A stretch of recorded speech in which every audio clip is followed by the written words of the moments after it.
Hello my anime lovers, what's up and welcome back to my channel. आज हम देखने वाले हैं देन द देन का एपिसोड नंबर 8। तो अब बिना किसी देरी के चलते हैं सीधा वीडियो की तरफ। एक्रोबैटिक सिल्की से फाइट के बाद आयरा मोमो के घर में लंच करती है। लंच के दौरान सारे खामोश थे। इस खामोशी को तोड़ते हुए मोमो आयरा से बात करने की कोशिश करती है। उसे ये बात पता थी कि आयरा उससे अभी भी गुस्सा है क्योंकि उसने उसके सर पर टब गिराया था। मोमो अपनी इस हरकत के लिए सॉरी बोलती है और आयरा को भी ओकरुन से माफी मांगने को बोलती है क्योंकि उसने भी ओकरुन का मजाक उड़ाया था। आयरा बोलती है कि वो मोमो से टब वाली बात के लिए गुस्सा नहीं है, लेकिन वो उससे कभी दोस्ती नहीं करेगी। एंजल और डीमन कभी दोस्त नहीं बन सकते। मोमो एक डीमन है जिसकी वजह से वो उसकी दुश्मन है। ये सुन के दोनों के बीच आर्ग्यूमेंट शुरू हो जाता है। मोमो बोलती है कि वो डीमन नहीं है। आयरा फिर ओकरुन और नानी पे फोकस करते हुए कहती है कि एक्रोबैटिक सिल्की से फाइट के दौरान ओकरुन भी डीमन में बदल गया था और मोमो की नानी किसी भी एंगल से उसकी ग्रैंडमदर नहीं लगती क्योंकि वो इतनी यंग और ब्यूटीफुल है। नानी अपनी तारीफ सुन के आयरा का साथ देते हुए कहती है कि मोमो सच में एक डीमन है। इस बात के लिए मोमो नानी पर गुस्सा होती है क्योंकि उनके इस मजाक से आयरा को समझाना और भी ज्यादा मुश्किल हो जाएगा। दोनों लड़कियां आपस में बहस करती रहती हैं। आयरा मोमो को कन्फेस करने को कहती है कि उसकी नानी और ओकरुन डीमन है और मोमो उनकी बॉस डीमन जो उन्हें कंट्रोल करती है। आयरा का मानना है कि मोमो एक दिन अपने डीमन पावर से इस वर्ल्ड को खत्म कर देगी। वो मोमो को वार्न करती है कि उसके होते हुए वो अपने मकसद में कभी कामयाब नहीं होगी। आयरा लंच के लिए नानी को थैंक्स बोलकर वहाँ से चली जाती है। नानी भी आयरा को मोटिवेट करती है कि वो मोमो को हराने में उसकी हेल्प करेंगी। मोमो नानी को ऐसा स्टूपिड जोक करने के लिए गुस्सा करती है। इतनी देर में आयरा वापस लौटकर ओकरुन से पूछती है कि उसने अपनी जान पे खेलकर उसे क्यों बचाया था जबकि वो एक डीमन है। ओकरुन कहता है कि उसने वो ही किया जो हर किसी को करना चाहिए। जब कोई प्रॉब्लम में होता है तो उन्हें उसकी मदद करनी चाहिए। ये सुन के आयरा हैरान हो जाती है। वो कहती है कि ओकरुन के डीमन बनने के बावजूद उसमें अभी भी ह्यूमैनिटी बाकी है। मोमो ने अपने डेमोनिक पावर से ओकरुन को भी डीमन में बदल दिया है। आयरा उससे प्रॉमिस करती है कि वो उसे मोमो के चंगुल से निकाल के रहेगी। ये कहकर वो वहाँ से चली जाती है। ओकरुन और मोमो को समझ नहीं आता कि उसके कहने का मतलब क्या था। घर जाते हुए आयरा ओकरुन के बारे में सोचते हुए ब्लश करती है, लेकिन वो खुद को समझाती है कि एक डीमन के लिए उसके मन में ऐसी फीलिंग्स नहीं आनी चाहिए। ओकरुन के बॉल के साथ टर्बो ग्रैनी, मोमो और नानी बेसबॉल खेलते हैं। बॉलिंग करते हुए टर्बो ग्रैनी जोर से बॉल को फेंकती है। बैटिंग कर रही नानी बॉल को हिट नहीं कर पाती और वो सीधा ओकरुन को जाकर लगता है, जिससे एक बॉल ओकरुन को वापस मिल जाता है, लेकिन प्रोसेस से उसे बहुत दर्द भी होता है। चारों इस बात को सेलिब्रेट करते हैं कि इतनी मेहनत के बाद उन्होंने ओकरुन के एक बॉल को ढूंढ लिया है। अब बस एक और बॉल ढूंढना बाकी है। अगले दिन स्कूल में मोमो ओकरुन को लंच के टाइम स्कूल के छत पर आने को कहती है, जहाँ पे वो उसके दूसरे बॉल को ढूंढने की स्ट्रैटेजी बनाएंगे, लेकिन ओकरुन उसे मना कर देता है। वो कहता है कि उसे एक जरूरी रिपोर्ट पर काम करना है। फिर मोमो उसे छुट्टी के बाद मिलने को कहती है, लेकिन ओकरुन ये ऑफर भी ठुकरा देता है। मोमो अपनी फ्रेंड्स मीको और मूको के साथ लंच करने जाती है। वो उससे ओकरुन के बारे में पूछते हैं। मोमो बताती है कि ओकरुन अपने रिपोर्ट के कारण बिजी है, लेकिन उसे इस बात का शक भी होता है कि वो उससे कुछ छुपा रहा है। मीको कहती है कि शायद कोई दूसरी लड़की का मामला है। मोमो इस बात को डिनाई कर देती है क्योंकि ओकरुन लड़कियों से दूर रहता है, लेकिन उसे कल की बात याद आती है और वो आयरा के बारे में सोचने लगती है। फिर मोमो अपने और मीको के लिए ड्रिंक्स लेने जाती है।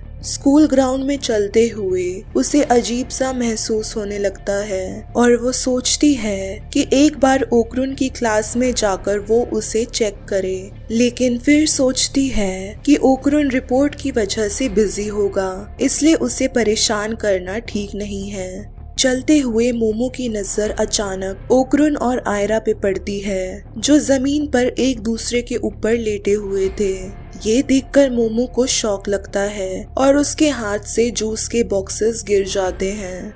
लंच के टाइम ओकरुन अकेले ट्रेनिंग कर रहा होता है, जैसे नानी ने उसे करने को कहा था। एक बॉल ढूंढना अभी भी बाकी था, जिसके लिए वो इतनी ट्रेनिंग कर रहा था ताकि वो अगले एनिमी अटैक के दौरान मोमो को प्रोटेक्ट कर सके।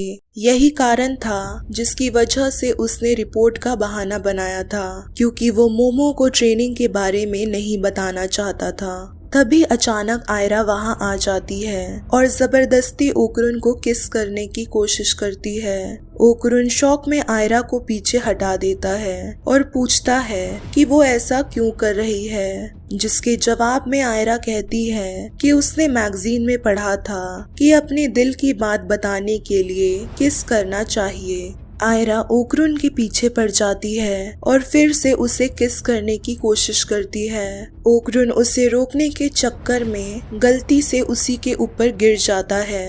ओकरुन के लिए ये सिचुएशन काफी ऑकवर्ड था। उसे तब शॉक लगता है जब वो देखता है कि मोमो उन दोनों को ऐसी सिचुएशन में देख रही थी। ओकरुन उसे समझाने की कोशिश करता है कि वो इस सिचुएशन को गलत समझ रही है, लेकिन मोमो अपने गुस्से को एक्सप्रेस करते हुए क्लास की तरफ चली जाती है। ओकरुन भी उसके पीछे जूस लेकर जाता है ताकि वो मिसअंडरस्टैंडिंग को क्लैरिफाई कर सके, लेकिन मोमो बात करने से मना कर देती है क्योंकि झूठ बोलकर वो आयरा के साथ रोमांस कर रहा था। बायोलॉजी लैब में स्टूडेंट्स को श्रिम्प के बारे में बताया जाता है, जहाँ पे मोमो का ध्यान बिल्कुल भी पढ़ाई में नहीं होता। वो पिछले इंसिडेंट को ओवरकम करने की कोशिश करती है और ओकरुन का गुस्सा वो खुद को पंच करके निकालती है। वहीं दूसरी तरफ ओकरुन को रियलाइज होता है कि उसे मोमो को सच बताना चाहिए था कि वो खुद को स्ट्रॉन्ग करने के लिए ट्रेनिंग कर रहा था और उसे रिपोर्ट के बारे में झूठ नहीं बोलना चाहिए था। तभी वो देखता है कि फ्लोर पानी से भर चुका है और उसके सारे क्लासमेट गायब हैं। बाहर वो किसी के चिल्लाने की आवाज सुनता है। आवाज का पीछा करते हुए जब वो क्लास के बाहर निकलता है तब वो आयरा से मिलता है। आयरा इस सिचुएशन का इल्जाम मोमो पर लगाते हुए कहती है कि उसने ही डेमोनिक पावर से सारे स्टूडेंट्स को गायब किया होगा। आयरा की बात को इग्नोर करके ओकरुन मोमो को सारी क्लासेस में ढूंढने की कोशिश करता है। मोमो भी इस अजीब सिचुएशन में फंस चुकी थी। पानी का लेवल धीरे धीरे बढ़ने लगा था। अगर वो वहां से नहीं निकलेगी तो वो डूब सकती है। फिर वो ओकरुन के बारे में सोचती है कि इस वक्त वो कहाँ होगा।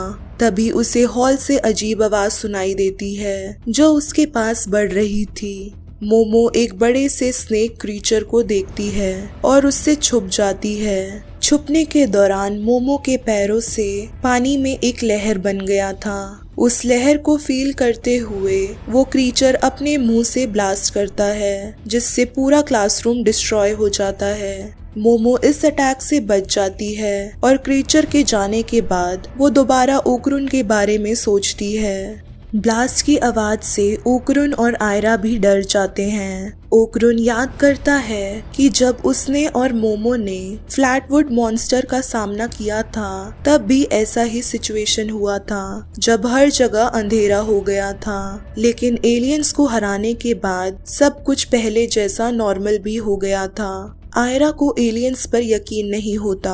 ओकरुन समझाता है कि एलियन स्पिरिट से भी ज्यादा खतरनाक होते हैं और पहले भी 2 बार उसका सामना एलियन से हो चुका था जो उनके प्राइवेट ऑर्गन्स के पीछे पड़े हुए थे।